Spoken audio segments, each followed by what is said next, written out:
I really enjoyed the situations to say out loud that I don't know. That kind of, because sometimes there is that image, that kind of stereotype that leader must know everything. They must have an answer to any question.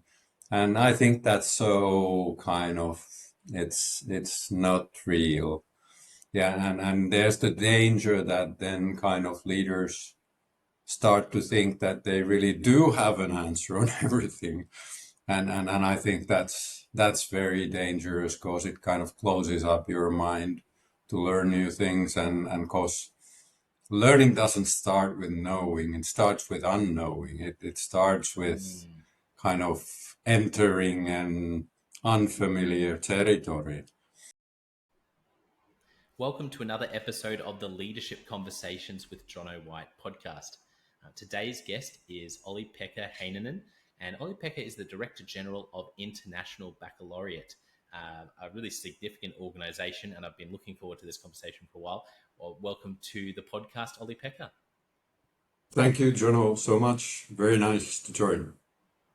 Now, a lot of people who are listening, we have a lot of educators who listen into the podcast, and they'll be very familiar with your organization that you lead. But others who are in other industries may not know much about International Baccalaureate. So first of all, can you tell us a little bit about yourself and what you do and what the organization does? Well, if I start with the organization, it's an organization that was created in 1968.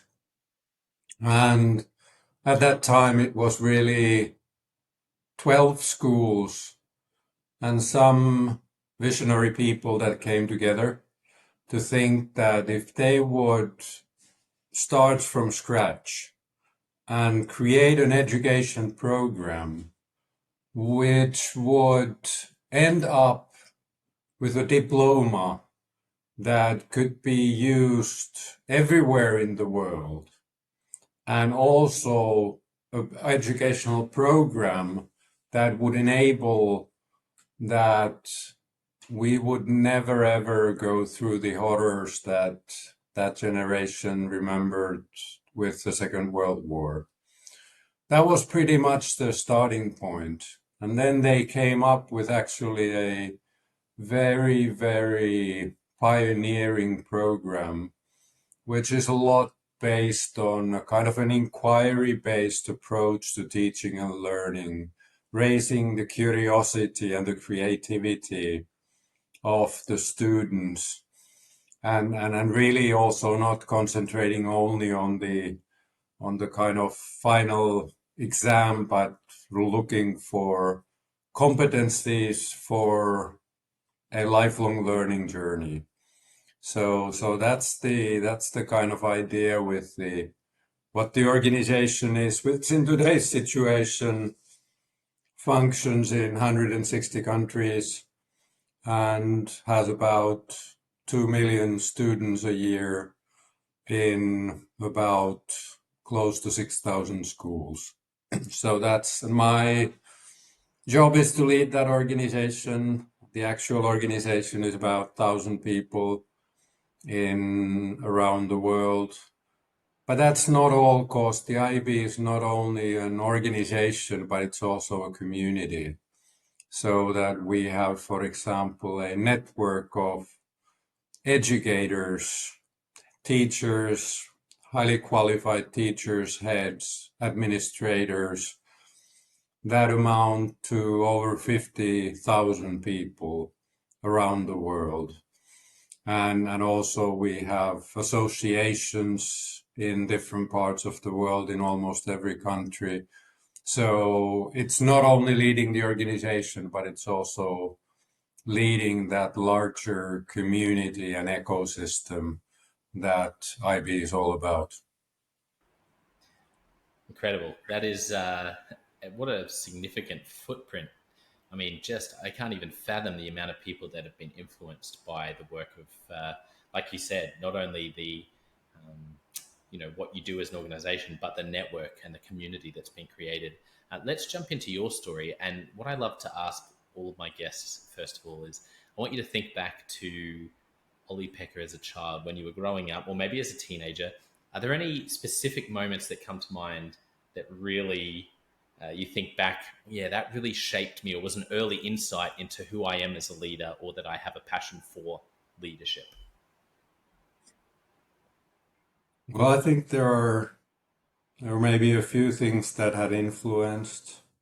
I come from a very small rural village in the west coast of Finland, and the village was so small that there was a small library only. It was on my way to school, so usually when I came back from school, I dropped in the library, and it was so small that they didn't separate kind of books by fiction or factual or different other classifications.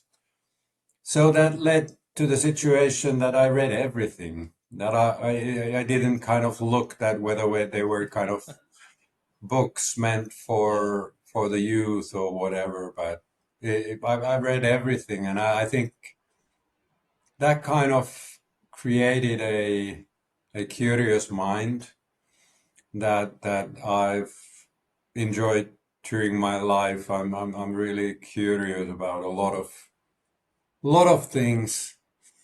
Maybe the other one is I used to we had a summer cottage in that same village, and I remember that I used to fish by my hands.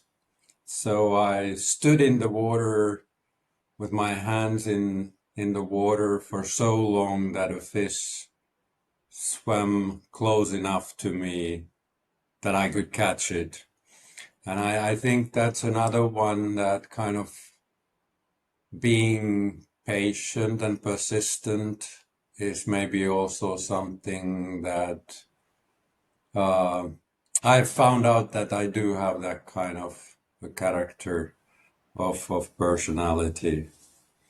So definitely those one, and of course the other one that was from the youth, a big part of my actually where I have gotten most of my leadership uh, learnings comes from the world of music.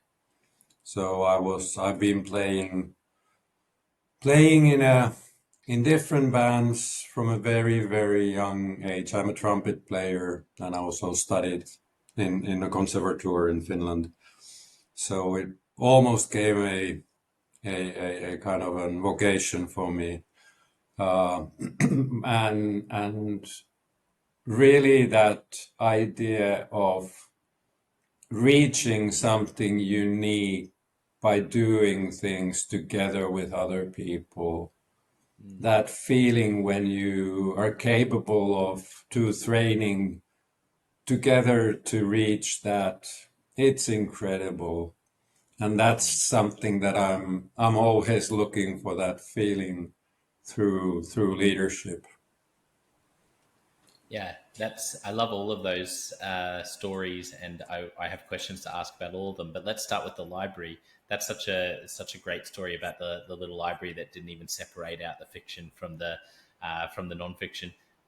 Were there any books that were particularly formative when you were voraciously reading as a young person? Anything that stands out to you as a key book in that period of time? Well, as I said, I read a lot, uh, but I must say that for some reason I read many times the book by Henry Thoreau. The I think it has different names. Sometimes it's called the Concord, but by the lake where it happens, the Concord Lake, and Living in the Woods is probably another name of the book. But there was something in that book because he was kind of a rebeller at that time, that he didn't want to do things the way that everybody else did. And there was something that really touched my mind at that time, and also kind of making his living on his own, living in the woods, and kind of describing how it all happened. I don't know what was it. Of course, kind of agriculture was something that was very, very typical in that village where I came from. But still, there was something special that kind of touched my mind. Yeah, wonderful.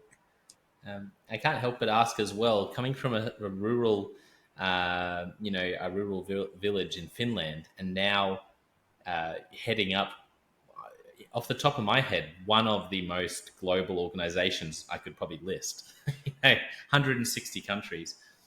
What what insights have you gained from doing that journey? Has it been um, surprising, moving into such a global role when you came from, or do you find that the more global you operate, the more similar the principles of education and life and leadership are? Well, I think there are kind of two things to that question.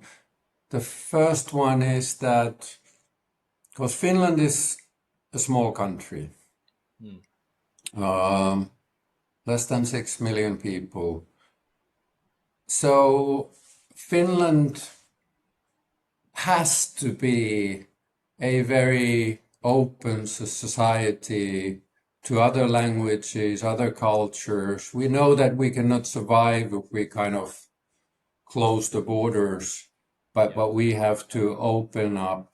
And in that sense, to come from Finland to an international organization is quite natural. That it's we're used to dealing with different cultures, and that's kind of maybe easier than somebody coming from a bigger country.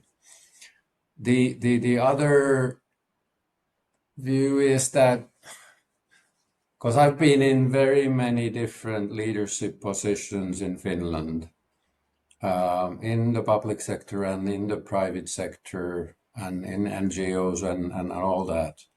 And I kind of found out that I pretty much know the landscape. So when that contact came from the IB, that would I be interested in, I was for the reason that I wanted to experience kind of new challenges in my leadership journey.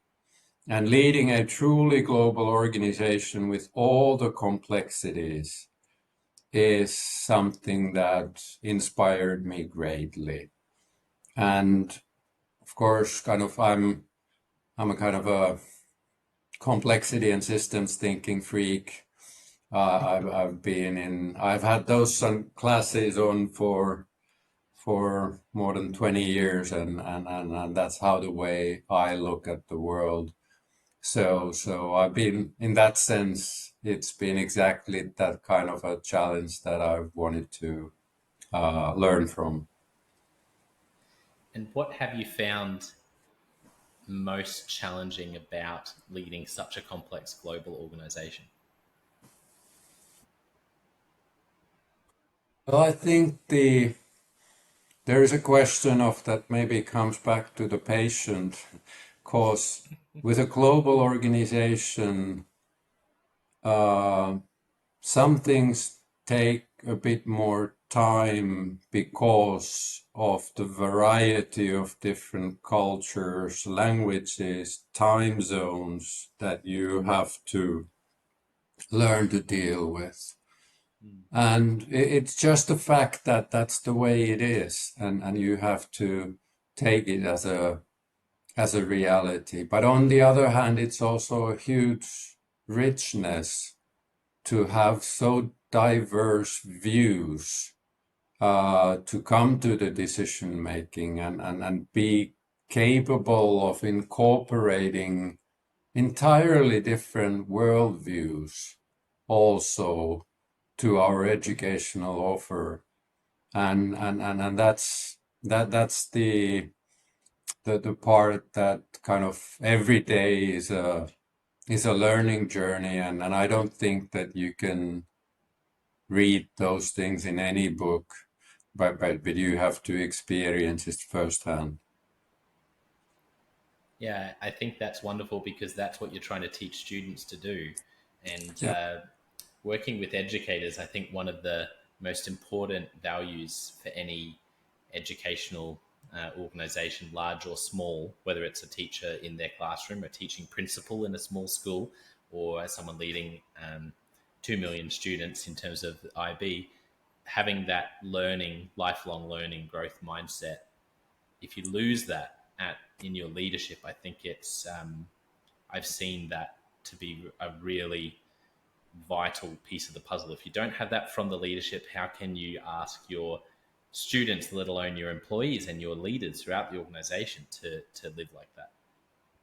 exactly. I think that's it, and I feel I when I kind of got more experienced with leadership challenges, the one thing I started to notice that I really enjoyed the situations to say out loud that I don't know.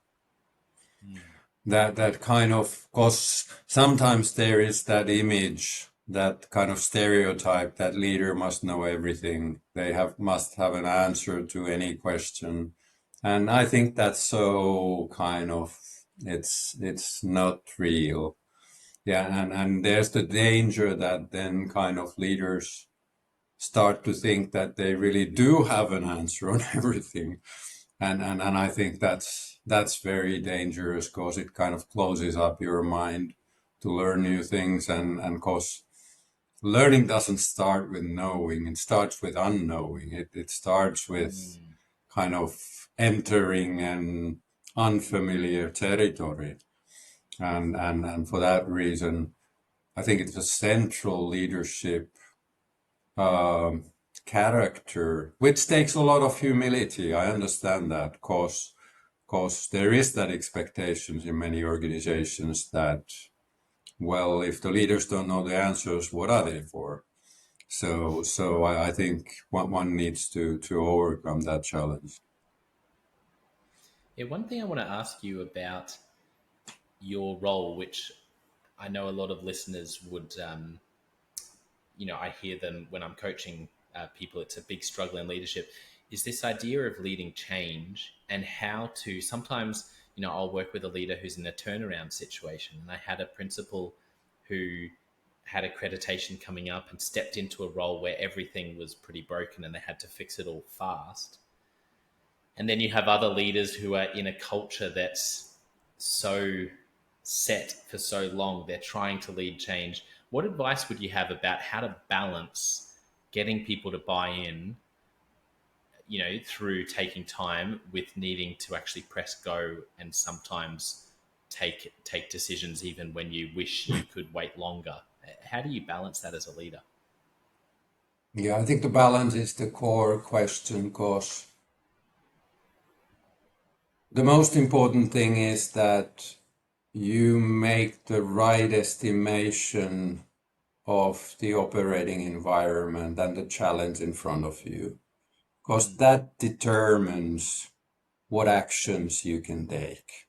mm, And of course there are moments when there is a burning platform that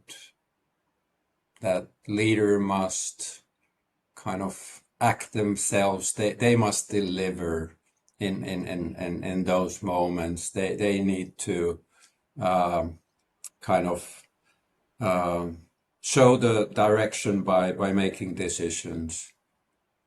But then there are other moments when to deliver yourself is definitely not the right answer. And then it's maybe sometimes it's kind of enabling or seeing that others deliver, but I would like to reach myself the position where I am concentrating on enabling the delivery capacity in the organization. And that's uh, kind of something that kind of, if we're, for example, in front of a need of change in the organization, that it's good to think about whether the leader is making the change, if that is the way of thinking, or whether you're talking about that actually the change is already in the organization, that you just have to find it. You have to find the people, and you have to kind of take their energy and their emotion to lead the change. So kind of looking at, and I like to think about leadership also in a way of noticing where there are half-cooked decisions already. That they are there, you kind of, and you need a lot of sensing to do that. You need to be capable of kind of getting that feeling that where there might be a soft spot, that there is a lot of preparedness for us to move forward, and then kind of pick those berries that are there ready to be blocked out, and through that make change.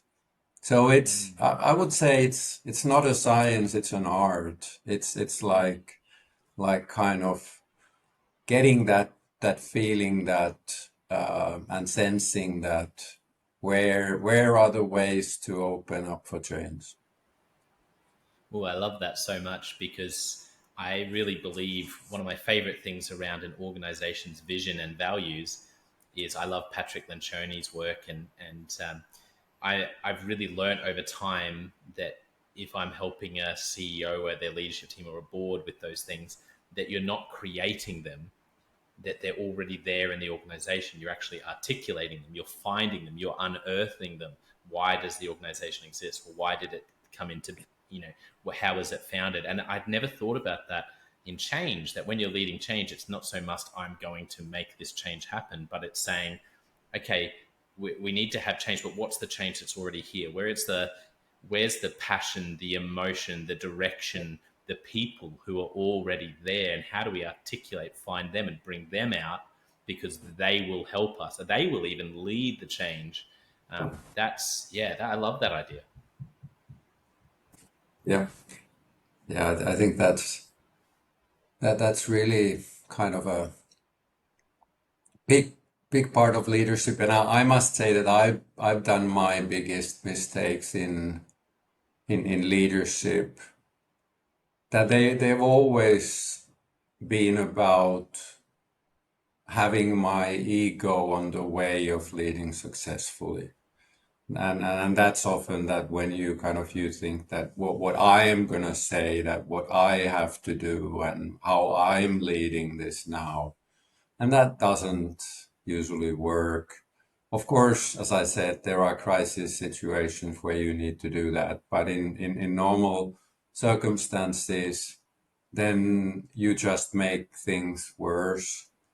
That kind of, you're not listening to people, you're not seeing them if you concentrate only on yourself. And it's also that question that there was a learning from one prime minister, not from my own country, but from a European country, who made an announcement on a topic that he felt very strongly about. And his advisor said that don't say it out, but he insisted that I want to do it, and he said that I will abolish child poverty in my country. And the thing that what happened with that was that everybody else moved to the audience. They were there kind of looking that, well, that guy promised that he will do it. Let's see how he'll manage to do it. And Yes. the outcome is, as it was also in that case, that it didn't work. Nothing happened. Mm. So you have to have that buy-in. You have to be capable of kind of asking more maybe questions than saying that what needs to be done, cause it gets interpreted in a way that you're gonna do it. Yes. Yeah, I have one thing I've seen a lot and heard about a lot recently. I guess one of the biggest mistakes that has come across my desk in terms of people sharing anecdotes is leaders, CEOs, heads of schools uh, who working with a board, but then when it comes to something like the strategic plan, they will disappear into their room. Sometimes it's a secret project they're working on for months, and then they'll come out with this strategic plan that's had one person's input and Yeah. and present it to everyone, up to the board, to their leadership team, and to their employees. And unsurprisingly, there's not much buy-in because no one was part of it. How do you manage taking strategic direction from a board or from your stakeholders with getting buy-in, true buy-in from your leadership team and staff? How do you manage that balance?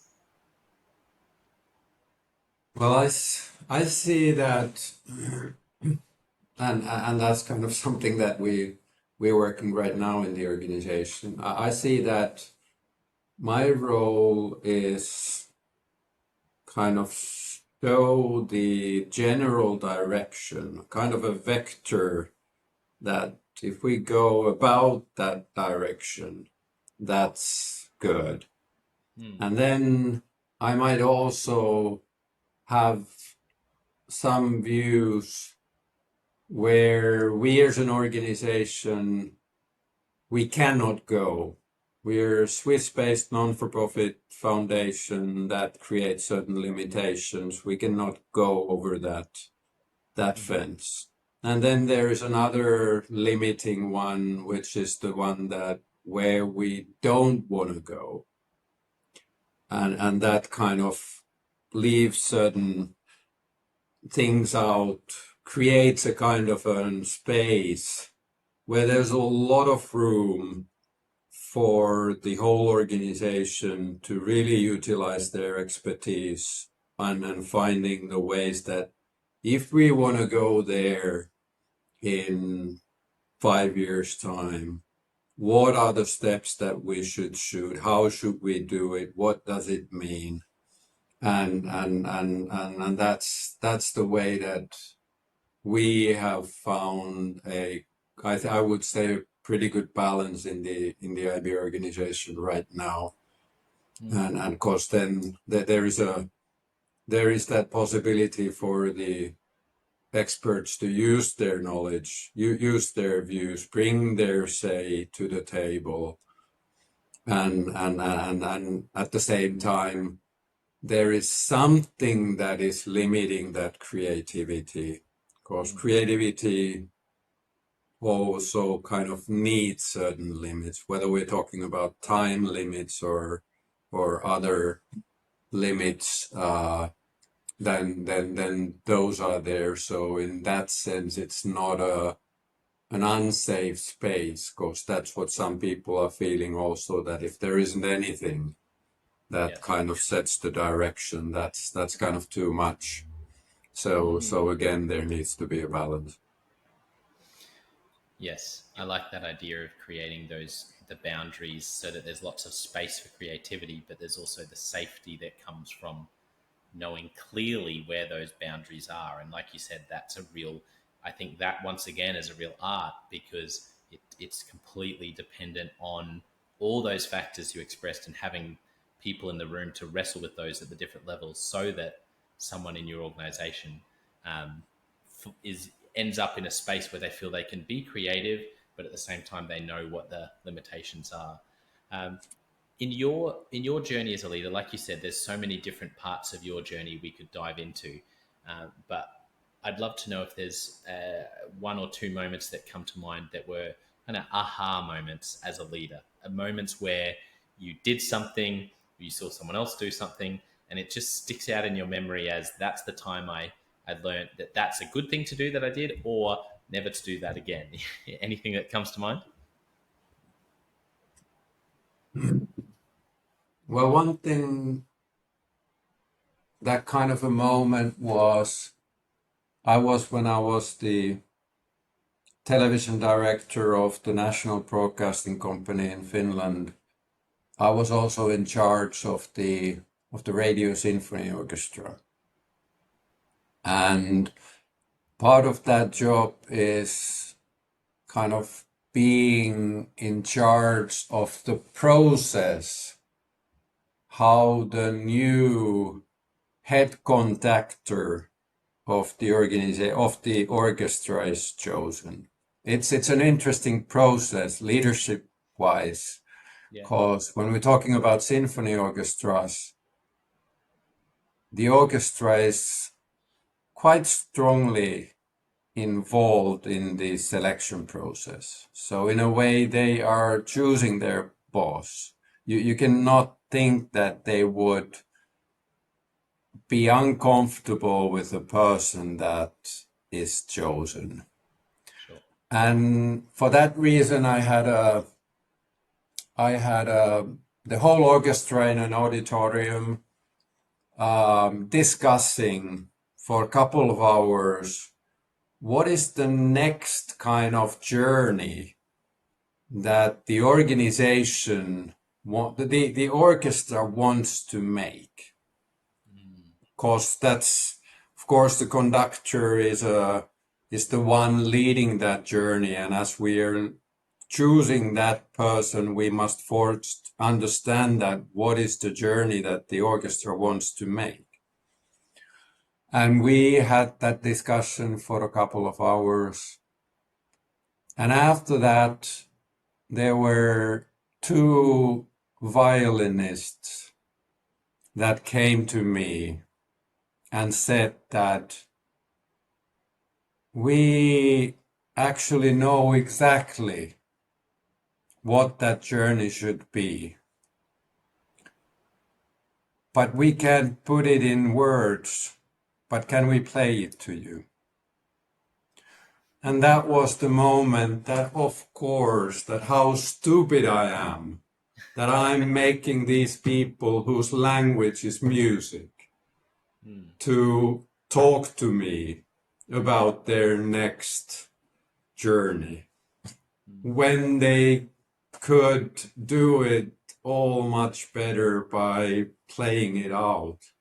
And the learning for me was really that we have so many different ways of being intelligent and talented, and we have to understand that we kind of pay special attention when we know that another person speaks another language, that it's kind of the common language is maybe not his or hers native language or mother tongue, that we then kind of listen especially carefully. But it's the same thing with kind of different areas of talent, that you have to understand that. And actually, doing television programs, that's a good kind of a lesson for that, because putting together a program, you require so many different types of talented people that you really have to understand that kind of who is talented. Sometimes you don't understand why that person is talented, because you are not kind of familiar with the sector at all yourself, but you see that that person is very talented in a way that you can't understand. And that's the leadership challenge, that how do you see that those different ways that people are capable of creating added value in the organization. Mm. Yeah, that's so profound. Did they end up playing to you what Yeah, they thought? they And did. Yeah, did it feel like a light bulb moment for you in terms of understanding it? definitely it Wow, did. And I kind of, amazing. yeah, I think the insights often come when you feel that how stupid you have been yourself. Well, you must have worked alongside so many amazing leaders. Are there any mentors that pop into your head at the moment that you just loved leading alongside or leading up to, and any moments or phrases or pieces of advice that come into your head? Any of your mentors along the way, anything they said or did that you just vividly remember and has stuck with you?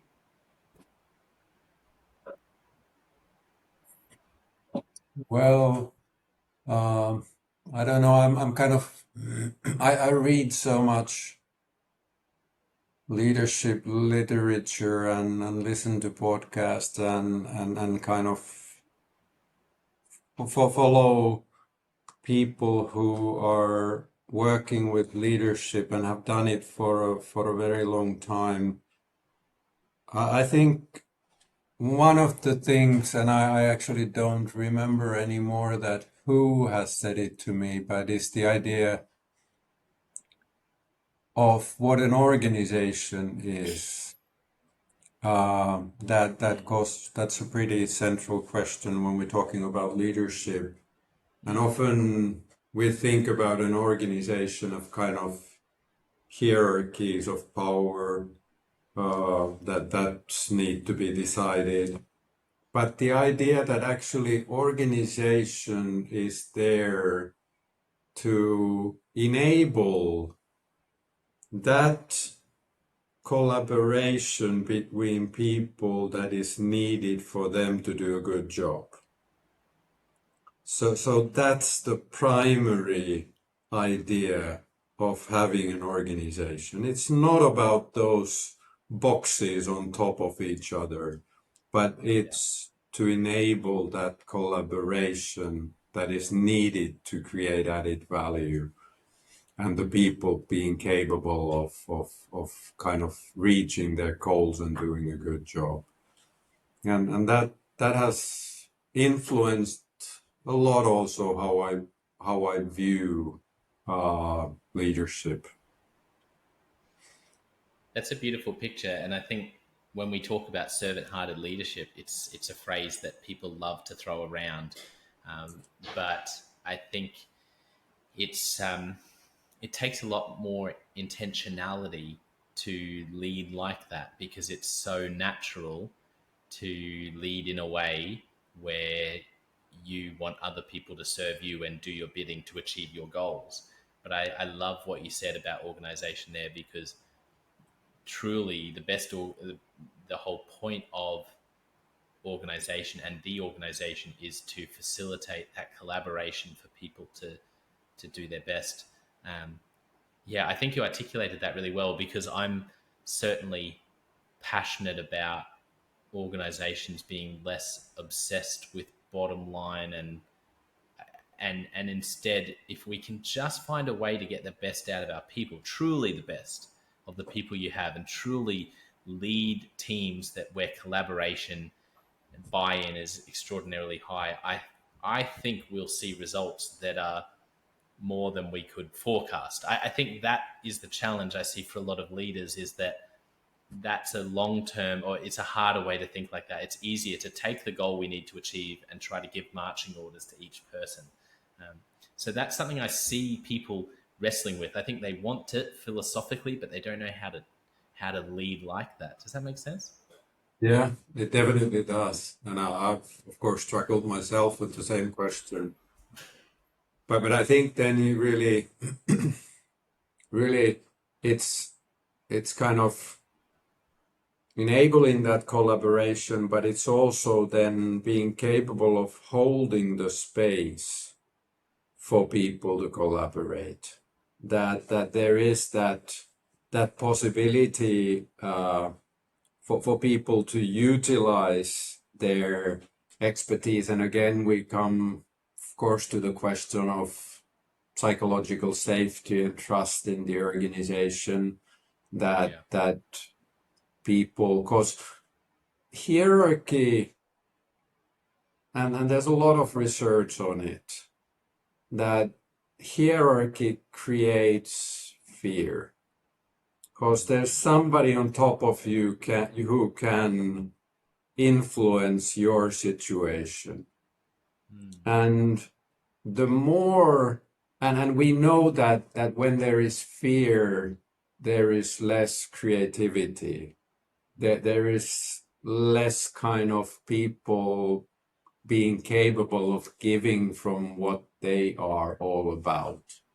Yeah. So the more we emphasize the hierarchy in the organization, the less creative solutions we get out from there.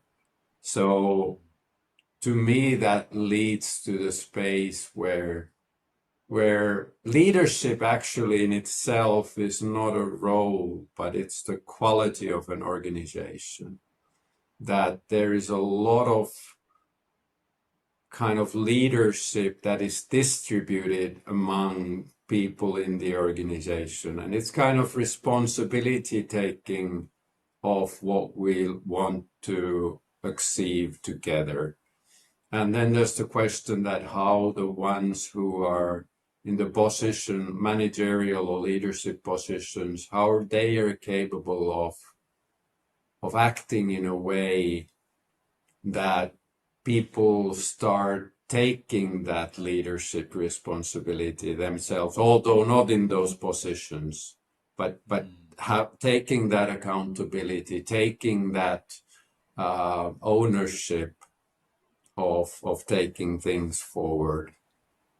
And it's of course it's a cultural thing, and it's not very easy to achieve, especially if there's been a very hierarchical organization before. So people are gotten used to that, and then suddenly telling that now you have the possibility to decide more things yourself, that can be scary. That kind of, again, we come to the question that, well, if you're the leader, what are you there if you won't say what I need to do? But in a world where there's a lot of uncertainty and a lot of complexity, the idea that only the leaders, as you said, go to the corner room to write a strategy, it's a kind of an absurd idea that we need to have the capacity of the whole personnel to bring in views and insights and kind of inspirations, innovations from the outer world for us to take them into use. Do you have any advice to a leader who might be listening and has stepped into a hierarchical culture and wants to change it, and maybe they've stepped in as the CEO? How do you shift a culture from hierarchical to what we're talking about? Well, my first advice is to be patient, that it doesn't happen fast. And then, of course, you can break the hierarchical, because often they are also micromanaging cultures. You can break that and you can start talking about delegating. But people don't believe that the first time. They don't believe it the second time, and they probably won't believe it the third time either. So you have to have a lot of discussions for them to be sure that you are truly meaning that. Yeah. And you need to involve if there are layers of hierarchy in the organization, you have to engage all those layers in those discussions. And that takes time, but I don't think there is any other way. And then there is the challenge of the leadership and maybe the middle management who need to, how would I say, get rid of their vanity when people are coming to them and saying that, well, you're so good with this thing that could you tell us how this should be done? Because we have this problem. And then you kind of say that, well, of course, I know I'm so good on this, and yes, I'm happy to solve the problem. But you should push back, that you should say that, no, I do believe that you are the best to make the call, and I'm happy to coach you on that. But it's kind of, I trust on you, and I believe that you have everything that it takes to solve it. Mm. Great advice. To take the time to get the different layers involved and to know that you won't just need to do it once, twice, three times, but people will still be walking away. It'll take who knows how many times until someone goes, oh, okay, yeah, she actually means it, and I think that's just a fact of humanity and working, from experience. And let's jump into Leadership Express for a couple of questions before we finish up, because I've just had so much fun, and I know we're getting close to the end of our time. So the first thing is, what is a book that you've gifted the most to others? If you think back, is there a particular book that you've gifted to leaders or recommended if you're not a book giver? There's one book that I I read it in a moment that it influenced me a lot, and I have gifted it for that reason. And that's the Stephen Covey's Seven Habits. And that's, I think there's a lot of wise views in that book combined together.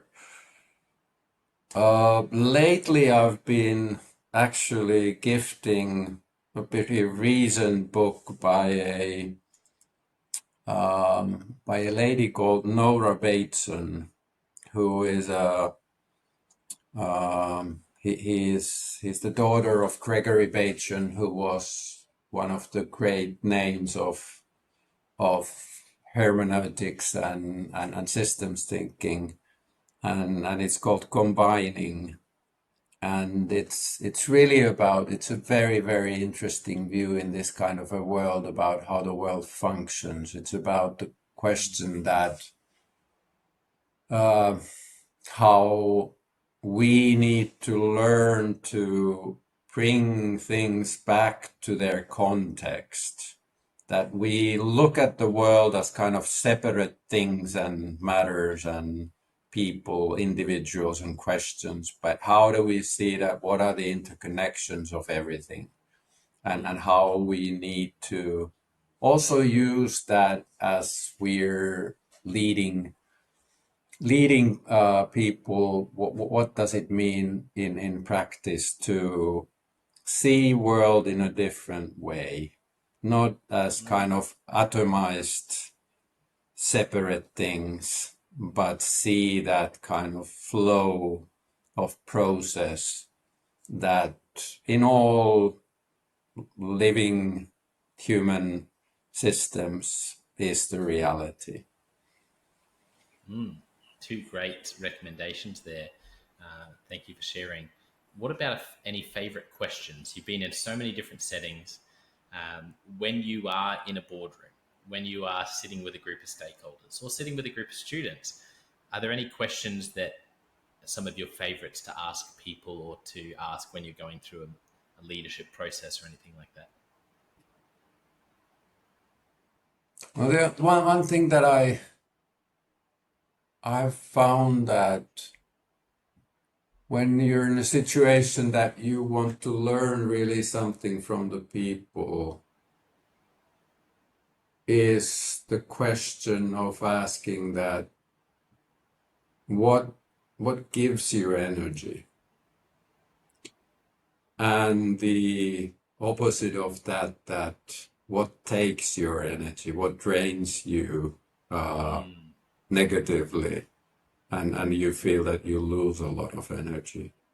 That's like, for example, when I'm doing job interviews, I always ask that, because then those are questions that people might have thought about answers to certain questions, but then they kind of become themselves suddenly, and they kind of start to think that what is it really, and then they often tell pretty kind of a lot about themselves. Yeah, I love those two questions. I do a lot of coaching recently around Working Genius. I don't know if you've come across the Working Genius by Patrick Lencioni. I'm a big Lencioni fan, and the Table Group. But a lot of my clients also love StrengthsFinder or Clifton Strengths 2.0.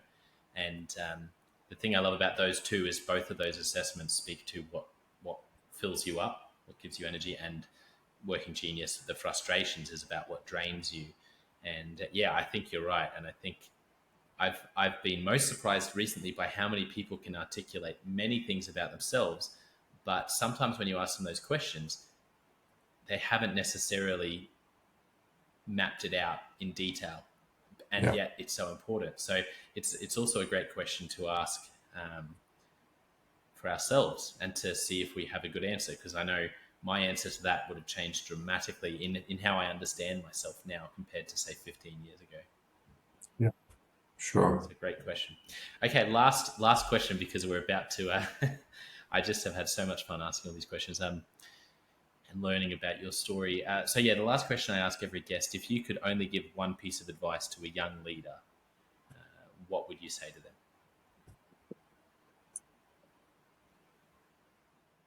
Well, I would say that leadership is a it's a service position, basically, that it is about serving the people you're leading. It's not about you first, but it's about them first. That's the best approach if you want to reach good outcomes with your organization. Brilliant.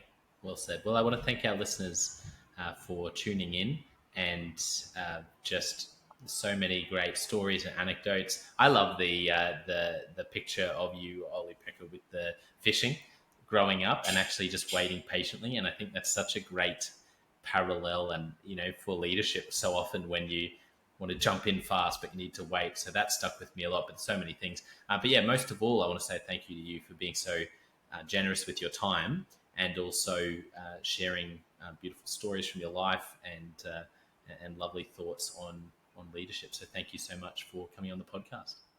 Thank you, Jonno, for letting me join and be in front of your audience. Very much enjoyed it. Thank you so much.